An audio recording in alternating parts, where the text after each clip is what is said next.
오늘은 사순절의 제33일입니다.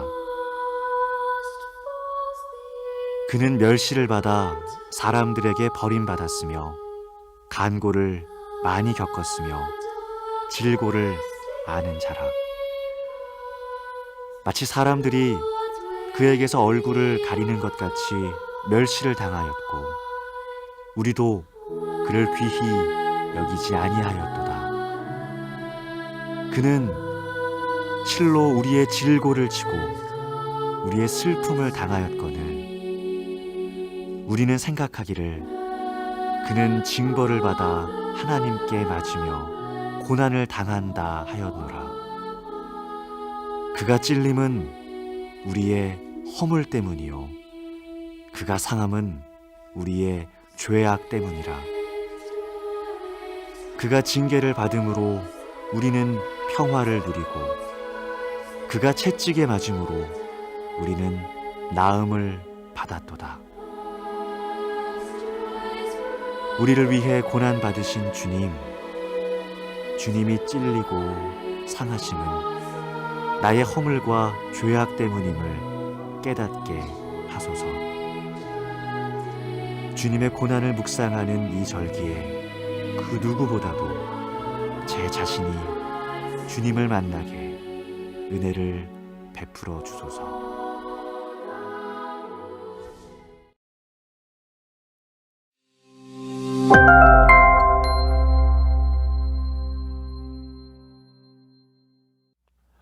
2022년 4월 8일 사순절 새벽 연합성에 말씀을 전하게 될 캔자스 한인중앙연합감리교회를 섬기고 있는 송명철 목사입니다. 오늘 우리에게 주신 말씀은 마가복음 7장 24절에서 30절까지 말씀입니다. 제가 읽도록 하겠습니다. 예수께서 일어나사 거기를 떠나 두루 지방으로 가서 한 집에 들어가 아무도 모르게 하시려 하나 숨길 수 없더라. 이에 더러운 귀신 들린 어린 딸을 둔 한 여자가 예수의 소문을 듣고 곧 와서 그 발 아래에 엎드리니 그 여자는 헬라인이요 수로보닉의 족속이라. 자기 딸에게서 귀신 쫓아내 주기를 간구하거늘 예수께서 이르시되 자녀로 먼저 배불리 먹게 할지니 자녀의 떡을 취하여 개들에게 던짐이 마땅치 아니하니라. 여자가 대답하여 이르되 주여 올소이다마는 상 아래 개들도 아이들이 먹던 부스러기를 먹나이다. 예수께서 이르시되 이 말을 하였으니 돌아가라.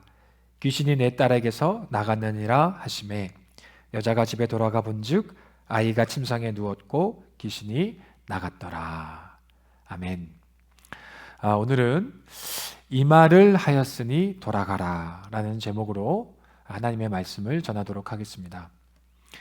오늘 본문은 우리가 잘 알고 있는 수로보닉의 여인에 대한 말씀을 담고 있습니다. 이 말씀과 함께 사실 유익이 되는, 함께 보면 도움이 되는 성경이 바로 욥기입니다. 서로 어떤 관련이 있을까 싶지만 사실은 같이 말씀을 읽으면 큰 유익이 있습니다. 여러분, 사탄이 하나님께 욥에 대해서 고자질할 때 했던 말을 여러분 기억나십니까? 욥기 1장 9절 말씀에 사탄이 여호와께 대답하여 이르되 욥이 어찌 까닭 없이 하나님을 경외하리까? 이렇게 하나님께 도전하는 장면을 기억하실 것입니다. 어찌 까닭 없이 하나님을 경외하리까? 욥이 하나님을 경외하는데 이유가 있다는 것입니다. 그 이유가 무엇이죠? 바로 하나님이 주신 복 때문이다라는 것입니다. 하나님이 주신 복 때문에 욥이 하나님을 경외하고 있다라고 사탄이 고자질하듯 이야기를 하고 있는 것이죠.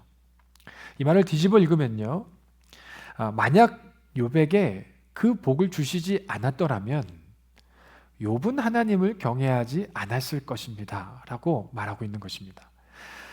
사탄도 분명히 아는 한 가지가 있습니다. 그게 무엇인가 하면 복 때문에 하나님을 믿는 것은 가짜라는 것이죠. 그것을 사단도 정확하게 알고 있습니다. 그럼 여러분, 진짜인지 가짜인지 어떻게 알 수 있을까요? 복 때문에 하나님을 믿었다라고 하면 그 복을 제거해 보면 그 반응을 보고서 진짜인지 가짜인지 알 수 있을 것입니다. 하나님이 주셨던 복을 다 사라지게 하면 알 수 있는 것이죠. 사탄이 그것을 하나님께 제안을 합니다. 욥기 1장 11절 말씀이죠. 이제 주의 손을 펴서 그의 모든 소유물을 치소서. 그리하시면 틀림없이 주를 향하여 욕하지 아니하겠나이까, 않겠나이까. 하나님이 그에게 주셨던 모든 소유물, 그 복을 다 제거해 버리시면 하나님을 향해서 욕할 것입니다 라고 도전하고 있는 것입니다. 사탄이 제시한 방법은 간단합니다. 복을 빼앗는 것입니다. 하나님이 수단이었는지 목적이었는지 분명히 알 수 있게 되지 않겠습니까? 복이 사라졌음에도 불구하고 여전히 하나님을 경외한다면 이건 진짜입니다. 그런데 복이 사라졌다고 하나님에 대하여 경외하지 아니하고 돌아선다면 가짜가 되는 것이죠. 여러분, 사탄이 원하는 목표 아주 구체적이었습니다. 결국 어떤 목표를 갖고 있는 줄 아십니까? 우리 아까 읽었던 말씀을 다시 한번 보실까요? 보시면요, 욥의 입에서 욕이 나오게 하는 것입니다. 우리 욥기 1장 11절 말씀 후반에 보시면 그리하시면 틀림없이 주를 향하여 욕하지 아니하겠나이까. 사탄이 복을 제거하는 방법으로 제시한 것은 사실 고난이었습니다. 고난을 통해서 복이 제거가 되는 것이죠. 그러므로 사탄이 최종적으로 원했던 목표는 무엇이었는가? 고난을 주므로 복을 제거함으로 마지막 그의 입에서 하나님을 향한 욕이 터져 나오게 하는 것입니다. 그것이 사탄의 최종적인 목표였습니다. 여러분, 욥의 아내는 어땠습니까? 그가 고난을 당했을 때 차라리 하나님을 욕하고 죽으라, 그렇게 아내는 이야기를 했었습니다. 그런데 욥의 반응은 달랐죠. 욥은 어떻게 반응을 했습니까? 2장 10절에 보니까 이렇게 기록되어 있습니다. 그가 이르되 그대의 말이 한 어리석은 여자의 말 같도다. 우리가 하나님께 복을 받았은즉 화도 받지 아니하겠느냐 하고 이 모든 일에 욥이 입술로 범죄하지 아니하니라. 여러분, 입술로 결국에는 사단이 원하는 대로 욕하지 아니하였다라고 성경이 기록을 하고 있습니다. 여러분, 오늘 수로보니게 여인의 스토리에 앞서서 제가 이 말씀을 드렸는데, 수로보니게 여인의 이야기는 사실 귀신 들린 딸의 이야기거든요. 다시 말해서 귀신, 즉 영적 싸움에 대한 이야기입니다. 단순히 내 딸을 도와주세요, 고쳐주세요, 귀신을 쫓아주세요가 아니고 영적 싸움에 대한 이야기를 하고 있는 것입니다. 이 영적 싸움의 한번 결론부터 볼까요? 어떻게 일이 이루어졌나? 예수님이 이렇게 말씀하시네요. 마가복음 7장 29절에 예수께서 이르시되 이 말을 하였으니 돌아가라. 귀신이 내 딸에게서 나갔느니라 하시매. 여러분, 결론이 여기에서도 말이었습니다.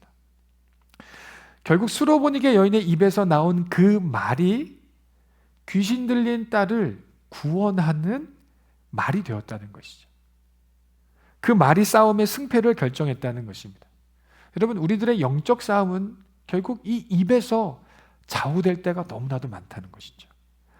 여러분, 수로보니게 여인이 갖고 있었던 지혜를 보기에 앞서서 그가 먼저 처했던 상황을 좀 보면 좋겠습니다. 수로보니게 여인이 당하고 있었던 어려움은 어떤 거였을까요? 한마디로 첩첩산중이었습니다. 한 가지 문제가 아니라 겹겹이 쌓여있는 문제가 그에게 있었어요. 한 3가지 정도 정리해 볼 수가 있겠는데 26절에 있는 말씀을 보면 그 여인이 헬라인이자 수로보니게 족속이었다라는 이야기가 있어요. 쉽게 우리의 상황에서 풀어보면 이런 것입니다. 한국인으로서 미국에 사는 것이죠. 소수민족으로서 큰 나라에 와서 이방인으로 살아가는 상황이었던 겁니다. 여러분, 모든 게 다 고국에서와 같이 쉽게 되는 일이 없습니다. 인증을 해야 되고 한 단계 더 어떤 과제가 있고요. 언어의 장벽이 있고 문화의 장벽이 있습니다. 쉽게 되는 일들이 하나도 없지 않습니까? 우리가 다 그 경험을 통해서 알고 있을 텐데 이미 그 여인은 이방인으로서 충분히 어려움을 느끼고 있는 상황이었는데 문제는 두 번째 문제죠. 내 딸의 귀신이 들렸는데요. 성경에 보니까 25절에 더러운 귀신 들렸다고 얘기합니다. 성경에도 보면 그냥 귀신 들렸다 이런 표현도 있고요. 더러운 귀신에 들렸다 이런 표현들이 왕왕 나옵니다. 지금 이 상황은 너무 심각한 상황인 거예요. 정상적인 생활이 불가능할 정도입니다. 이 딸을 어찌하지 못하면 나조차도 정상적으로 살아가기 어려울 것 같은 그런 상황에 당면에 있는 것이죠. 근데 가장 큰 문제는 그게 아니었습니다. 진짜 큰 문제는 뭐였는가 하면 내가 유일한 해결책이라고 믿고 있었던 예수님께 갔더니 예수님이 나를 거절하시는 것입니다. 나를 외면하시는 것 같은 것이죠. 마치 이런 거죠. 혼자 싸우고 있는 것 같습니다. 하나님도 내 편이 아니고 가족도 내 편이 아니고 모든 상황이 나의 반대편에 놓여져 있는 것 같은 느낌이 드는 그런 상황이 이 수르보니게 여인이 당면하고 있는 어려움이었던 것입니다. 예수님께 도움을 요청했더니 뭐라고 말씀하셨죠? 27절에 예수께서 이르시되 자녀로 먼저 배불리 먹게 할지니 자녀의 떡을 취하여 개들에게 던짐이 마땅치 아니하리라. 예수님도 외면하시는 것 같아요. 심지어는 너무 심한 말로 내 마음에, 내 가슴에 있는 그 심정을 후벼파시는 것 같습니다. 이런 거죠. 유대인에게 먼저고 이방인에게는 나중이다. 이방인으로서의 서러움을 절절하게 느끼게 해줄 뿐만 아니라 사실 오늘 이 말씀을 읽어보면 만약에 이 여인에게 열등감이 있었고 또 감정적으로 건강한 사람이 아니었다면 수만 가지 생각이 들었을 거예요. 이런 생각이 들지 않았겠습니까? 어떻게 사람을 감히 짐승에, 그것도 개에 비유할 수 있나? 자녀의 떡을 취하여 개들에게 줌이 마땅치 않다. 지금 나를 개라고 얘기하시는 거네? 나를 짐승에 비유하고 있는데 어떻게 예수님이 그러실 수 있을까? 열등감, 실망감, 여러 가지 감정의 소용돌이가 도전해 왔지 않겠습니까? 흔들었지 않겠습니까? 예수님도 결국 사람 차별하는구나. 결국 예수님도 별 수 없구나. 내가 유일하게 희망을 걸었던 그 예수님조차도 소용이 없구나. 그런 절망감에 휩싸여 있었을 것입니다. 여러분 누가 봐도요. 여기에서 원망해도 뭐라 그럴 사람이 많지 않을 것입니다. 어쩌면 너무 원망하기에 불평하기에 적격인 상황을 이 여인이 맞이하고 있습니다. 그런데 이 여인의 대답이 너무 놀랍지 않습니까? 오늘 28절 말씀 다시 한번 읽어보면요. 여자가 대답하여 이르되 주여 올소이다마는 상 아래 개들도 아이들이 먹던 부스러기를 먹나이다. 그의 첫 번째 대답이 주여 올소이다.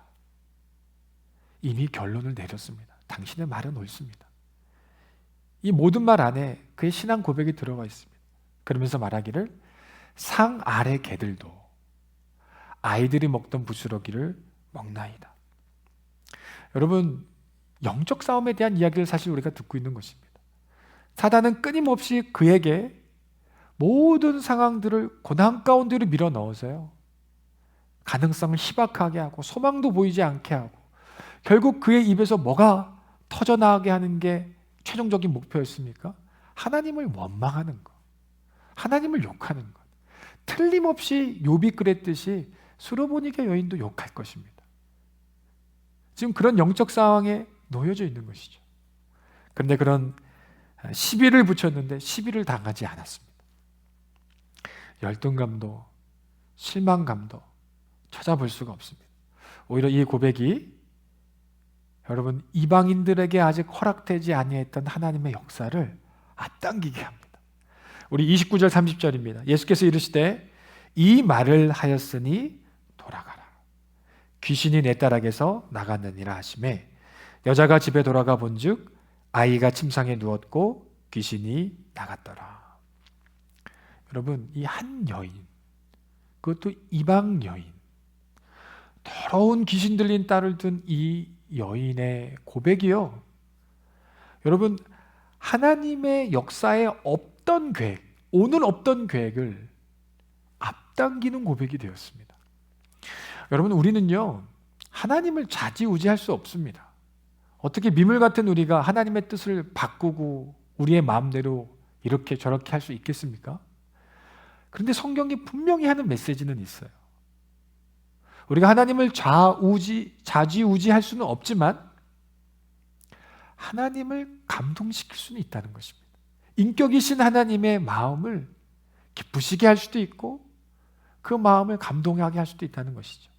여러분, 다윗이 성전 건축에 마음을 품었을 때 하나님이 그렇게 그에게 다가오시지 않았습니까? 무엇으로 여러분 하나님을 감동시킬 수 있을까요? 노력이 아닙니다. 오늘 말씀을 보니까요, 믿음의 반응이었습니다. 하나님의 마음을 감동시키는 것은 다른 것이 아니라 어떤 우리의 노력과 우리가 쌓아온 금자탑이 아니라 그 어려운 상황 속에서, 고난 가운데에서, 어쩌면 사탄의 영적인 전쟁터 그 한복판에서 믿음으로 고백을 올려드리는 것입니다.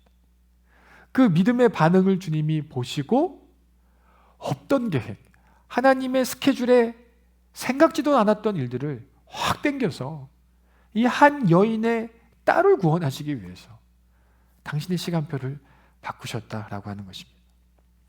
겸손한 믿음의 반응이 그 크신 하나님의 역사를 앞당기기도 할 수 있었다. 이 놀라운 일 아니겠습니까? 여러분, 우리가 어려움을 만날 때 두 존재가 우리의 입술을 주시하고 있습니다. 첫째는 하나님이시고요, 하나님만 보시지 않고요, 사탄도 지켜보고 있습니다. 내 입에서 어떤 말이 나오게 할 것인지를 의도를 가지고 도전해 오고 있는 것입니다. 여러분, 그때 어느 날 갑자기 가지고 있던 복이 사라졌을 때, 어느 날 갑자기 사방으로 우겨싸는 고통을 당하고 있을 때, 뜻하지 않은 고난 가운데 내가 놓여 있을 때, 여러분, 이 수로보니게 여인의 믿음으로 우리가 겸손히 반응할 수 있다면, 우리의 특별히 입에서 그럼에도 불구하고 하나님 앞에 나아가는 고백을 드릴 수 있다면 하나님의 놀라운 역사가 멈추지 않고 우리를 통하여서 일어나게 될 줄 믿습니다. 말씀을 정리하겠습니다. 오늘도 하나님은, 또 사탄은 우리의 입술을 지켜보고 계십니다. 영적인 전쟁터에서 흔들리지 아니하고 하나님의 말씀을 따라 믿음으로 반응할 수 있는 우리 모든 지체가 다 되실 수 있기를 주님의 이름으로 축원합니다. 기도하겠습니다. 사랑의 하나님, 오늘 이 새벽에 우리에게 주신 말씀을 내 마음 중심에 올려놓고 하나님, 내 자신을 바라볼 수 있는 거울이 되게 하여 주시옵소서. 우리가 연약하고 또한 하나님의 은혜에 반응하지 못하는 너무나도 경솔한 때가 많았음을 고백합니다. 하나님의 보혈로 씻겨주시고 하나님의 은혜로 다시 한번 우리들의 영혼을 새롭게 하여 주셔서 이 시간 넘어진 자가 일어나게 하여 주시고, 주저했던 자가 있다면 주님의 분명한 말씀을 붙잡고 오늘도 믿음으로 겸손하게 반응하여 스로보니게 여인에게 임하였던 은혜가 우리 모두에게 누려질 수 있는 이 하루가 될 수 있도록 은총을 베풀어 주시옵소서. 오늘도 함께 하실 주님을 찬양하며 거룩하신 예수 그리스도의 이름으로 감사드리며 기도드리옵나이다. 아멘.